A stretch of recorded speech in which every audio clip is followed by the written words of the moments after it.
A rise in mentally ill inmates at the Ada County Jail is causing the sheriff to express concern over Idaho's mental health care system. It's tonight's big story with today's 6 on Your Side. Ada County Sheriff says Idaho is falling short when it comes to mental health care. And he says that puts a strain on local police. Mike Sharp has tonight's big story. More can be done to help mentally ill patients and get out of jail. That's what Sheriff Gary Raney told me as he took me on a tour of the mental health facilities at the Ada County Jail. A growing number of the mentally ill in the Treasure Valley are ending up behind bars, and the small medical wing of the Ada County Jail is overwhelmed.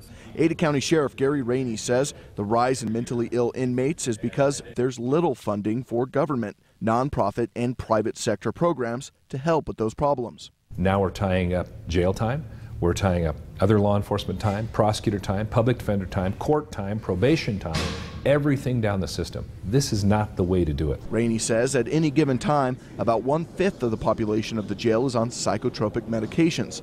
The jail provides that medicine, but when inmates finish serving their time, they head out into the world without their meds. There is a segment that we know that when they walk out these doors, right now I can say they're likely to commit another crime and be right back here. The jail psychiatrist tells me that population of people could largely avoid jail altogether if they were able to afford or find adequate care on the outside of the correction system. Those issues are the only reason they're doing these minor crimes like trespassing or disorderly conduct or minor crimes. That's not to say that all inmates spending time behind bars could be fixed with that kind of medical attention. There's a certain population that do better when you take away that freedom and give them a structured environment like prison or jail and then help them become functional in that environment. But Dr. Ellison does agree with the sheriff. The state could do more to identify the inmates who would benefit from extra care and attention.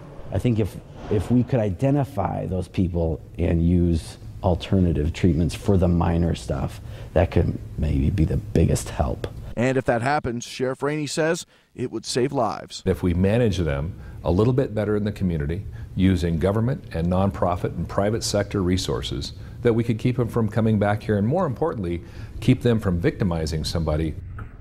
Raney tells me he's already working with people in government organizations as well as private sector and nonprofit groups to create a plan to help share the load of caring for the mentally ill. Live in studio, I'm Mike Sharp. Today's 6 on Your Side.